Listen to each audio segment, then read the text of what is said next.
السلام علیکم ورحمۃ اللہ وبرکاتہ۔ الحمد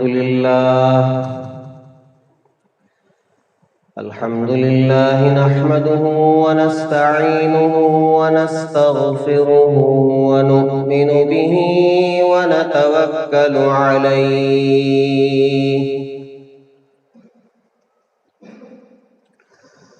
ونعوذ باللہ من شرور انفسنا ومن سیئات اعمالنا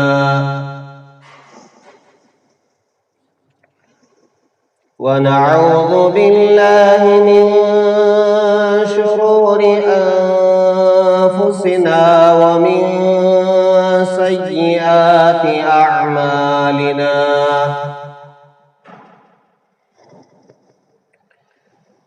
من يهده الله فلا مضل له ومن يضلله فلا هادي له ونشهد أن لا إله إلا الله وحده لا شريك له ونشهد أن سيدنا ونبينا ومولانا محمدا عبده ورسوله الذي أرسل بالحق بشيرا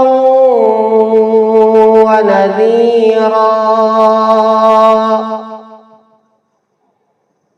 وداعيا إلى الله بإذنه وسراجا منيرا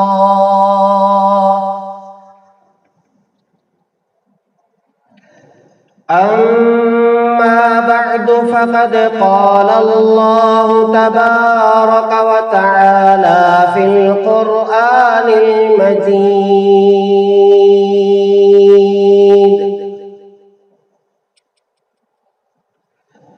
أعوذ بالله من الشيطان الرجيم. بسم الله الرحمن الرحيم.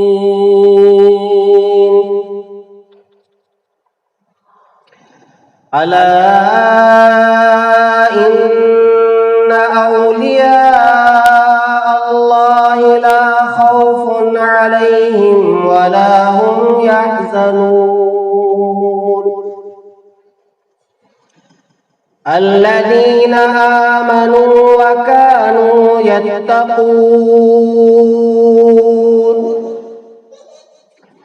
لهم البشرى في الحياة الدنيا وفي الآخرة لا تبديل لكلمات الله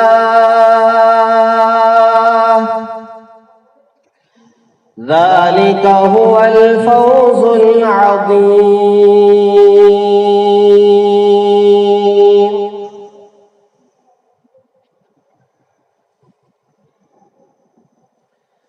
آمنت بالله صدق الله العظيم وصدق رسوله النبي الكريم ونحن على ذلك لمن الشاهدين والشاكرين والحمد لله رب العالمين. بزرگان محترم، جو آیت میں نے تلاوت کی ہے، اس آیت کے تحت چند جمعوں سے کچھ باتیں کہی اور سنی جا رہی ہیں۔ ارادہ یہ ہے کہ انشاءاللہ اس مضمون کو آج ختم کر لیں۔ دعا فرمائیں کہ اللہ تبارک و تعالی کہی ہوئی باتوں پر اور کہی جانے والی باتوں پر 100% ہمیں عمل کی توفیق عطا فرمائے۔ بات جو شروع ہوئی تھی وہ اولیاء اللہ کی کامیابی سے، اور پھر ایک عنوان باندھا گیا کہ اگر ہم کو ولی بننا ہے تو کیا کرنا ہے۔ تو اس کے جواب میں 2 باتیں کہی گئیں جو اللہ رب العزت نے فرمائی، الذین آمنوا وکانوا یتقون۔ ولی بننے کے لیے اولین شرط ہے ایمان، اور پھر دوسرا ہے تقوی والی زندگی اختیار کرنا، جس کے تحت یہ بات بتائی گئی اور بتائی جا رہی ہے کہ ایک انسان اللہ کا ولی بننے کے لیے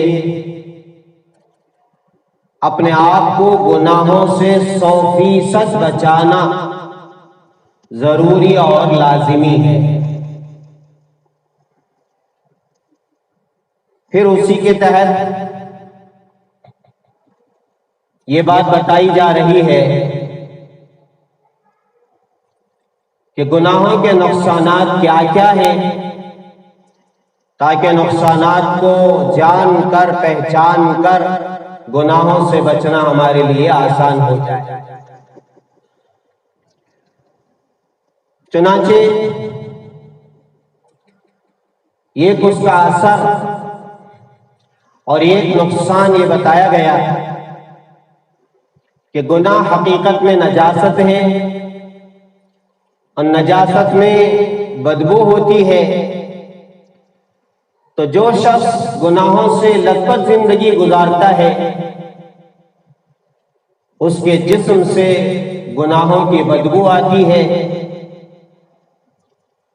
جس کا نقصان اس گناہ کرنے والے کو دنیا میں بھی ہوتا ہے کہ فرشتے اس سے بھاگ جاتے ہیں، دور ہو جاتے ہیں۔ پھر اس کی زندگی میں خیر و برکت نہیں ہوتی، اور پھر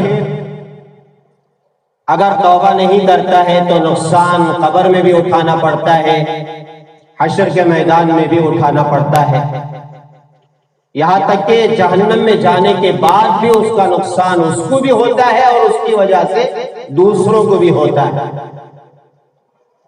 اسی کے ضمن میں یہ بات بھی آئی کہ نیکیوں کی وجہ سے جسم میں خوشبو پیدا ہو جاتی ہے، اللہ کے نیک بندے اس کو محسوس کرتے ہیں، اور یہ بندہ جب قبر میں جاتا ہے تو قبر میں بھی خوشبو پھیل جاتی ہے۔ آپ نے اس کے تحت بہت سارے واقعات سنے۔ آئیے میں بات کو مکمل کرنے کے ارادے سے بقیہ جو نقصانات ہیں گناہوں کے، میں ترتیب کے ساتھ اسے عرض کرتا چلوں۔ چنانچہ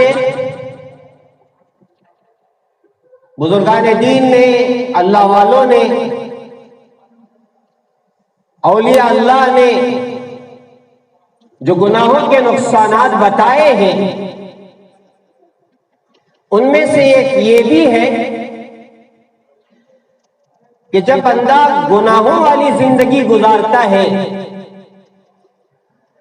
تو اس کا حافظہ، اس کا ذہن کمزور ہو جاتا ہے۔ عام طور پر پڑھنے پڑھانے والے، سیکھنے سکھانے والے، سمجھنے سمجھانے والے اس کو محسوس کر سکتے ہیں کہ کس کا ذہن اور کس کا حافظہ قوی ہے، مضبوط ہے، اور کس کا حافظہ کمزور ہے اور ضعیف ہے۔ سبق یاد کرتا ہے، بھول جاتا ہے، چیزیں یاد کرتا ہے، بھول جاتا ہے، بعض مرتبہ ایسا ہوتا ہے کہ آدمی اپنی زندگی میں بار بار بھولنے لگتا ہے، اگرچہ کہ یہ الگ بات ہے کہ بھولنے کا جو مرض ہے وہ حقیقت میں اللہ کی ایک نعمت ہے۔ انسان بعض مرتبہ ایسے مرحلوں سے گزرتا ہے زندگی کے کہ اس کے اوپر غم سوار ہو جاتا ہے، اور ایسا محسوس ہوتا ہے کہ یہ غم کبھی بھلایا نہیں جائے گا۔ آدمی وقتی طور پر کھانا بھول جاتا ہے، کھانا چھوڑ دیتا ہے، نیند ختم ہو جاتی ہے اس غم میں، کاروبار میں دل نہیں لگتا ہے، بیوی بچوں میں دل نہیں لگتا ہے، کسی خوشی کی تقریبات میں جانا جی نہیں چاہتا ہے، شادی بیاہ میں شرکت نہیں کرتا۔ کیا ہوا؟ غم سوار ہے،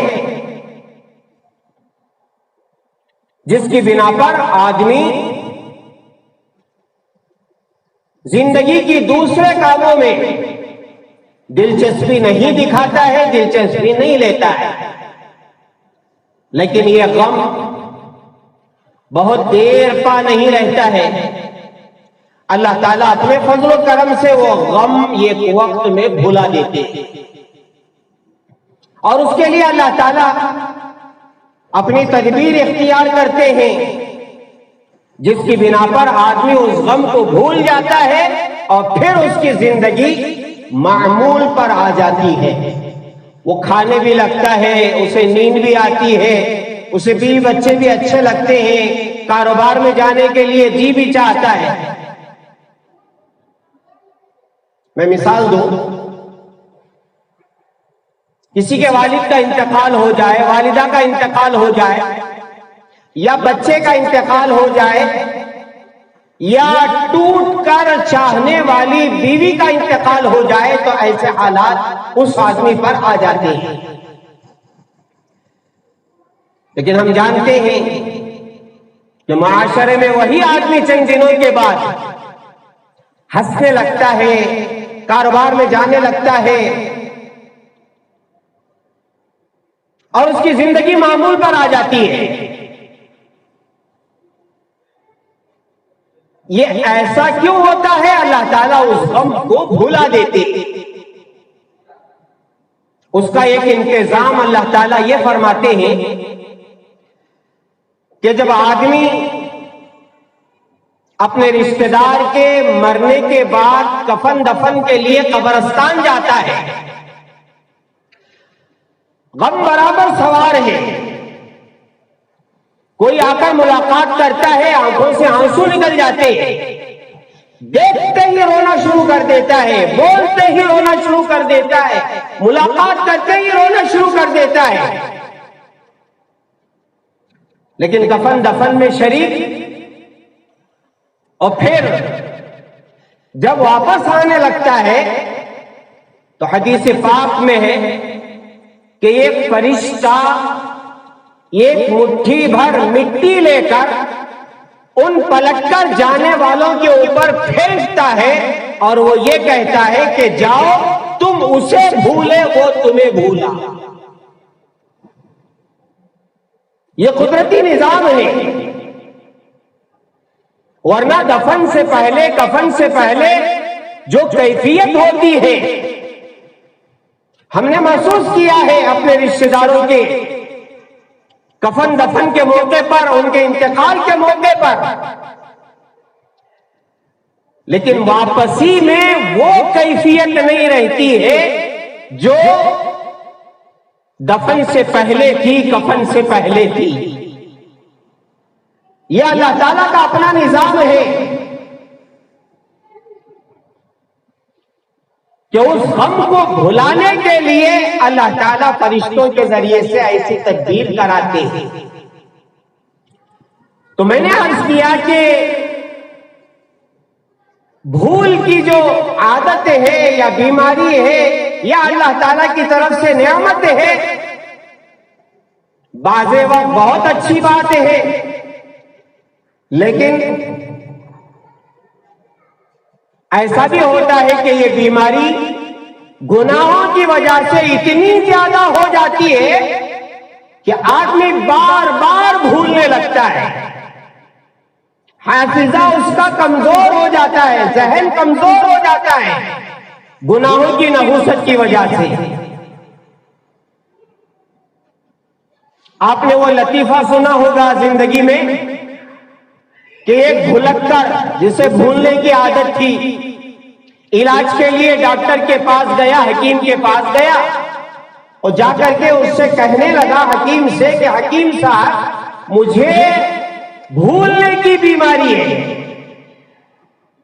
تو ڈاکٹر صاحب نے پوچھا کہ یہ بیماری تمہیں کب سے ہے؟ تو مریض پوچھنے لگا کہ کیا کب سے ہے؟ بھول گئے۔ جو بولا تھا کہ مجھے بھولنے کی بیماری ہے وہی بھول گیا۔ تو یہ ذہن کی کمزوری کتابوں میں لکھا ہے کہ گناہوں کی وجہ سے، چنانچہ واقعات میں لکھا ہے، حضرت ائمہ میں حضرت امام شافعی رحمت اللہ علیہ فقہ کے بڑے امام ہیں،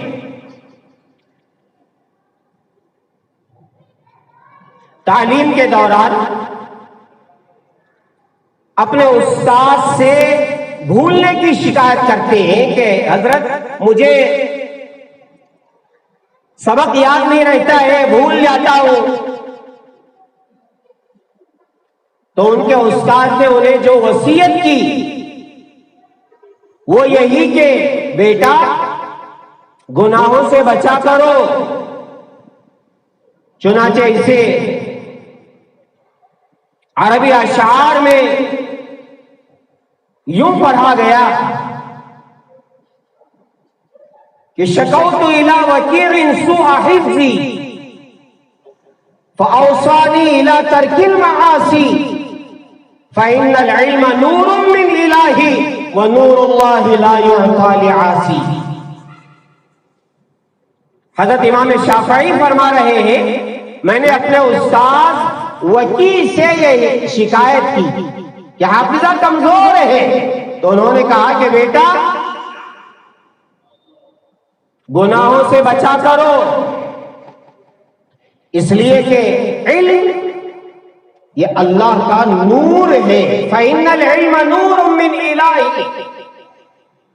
اور اللہ تعالیٰ اپنا نور کسی گنہگار کو دیا نہیں کرتے، وَنُورُ اللَّهِ لَا يُعْطَىٰ لِعَاصٍ۔ تو اس سے معلوم ہوا کہ آدمی اگر گناہوں میں مبتلا ہو جاتا ہے تو اس کا ذہن کمزور ہو جاتا ہے۔ آپ نے زندگی میں محسوس کیا ہوگا، نیچے اتر جاتے ہیں